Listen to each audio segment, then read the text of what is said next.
سرحد پر ایک دن اور ایک رات پہرا دینا ایک ماہ کے روزوں اور تہجد سے بہتر ہے۔ اللہ اکبر۔ دوران پہرا سرحد پر پہرا دیتے ہوئے فوت ہونے والے کا ثواب قیامت تک جاری رہے گا۔ اللہ اکبر۔ وہ قبر کے امتحان سے محفوظ رہے گا، اس کے لیے اس کا رزق جاری کر دیا جائے گا۔ تو وہ فوجی جوان جو سرحدوں پر پہرا دیتا ہے، اس کی بڑی عظمتیں ہیں۔ اپنے ملک کا دفاع کرنا، مسلمانوں کا دفاع کرنا، یہ اللہ اور اس کے رسول کا حکم ہے۔ اللہ کی رضا شامل ہو تو عظمتیں ہی عظمتیں ہیں۔ پھر مومن کی عظمت تو یہ ہے کہ شہادت ہے مطلوب و مقصود مومن، نہ مال غنیمت نہ کشور کشائی۔ یہ غازی ہے تیرے پر اسرار بندے، جنہیں تو نے بخشا ہے ذوق خدائی۔ دو نیم ان کی ٹھوکر سے صحرا و دریا، سمٹ کر پہاڑ ان کی ہیبت سے رائی۔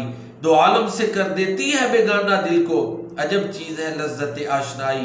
شہادت ہے مطلوب و مقصود مومن، نہ مال غنیمت نہ کشور کشائی۔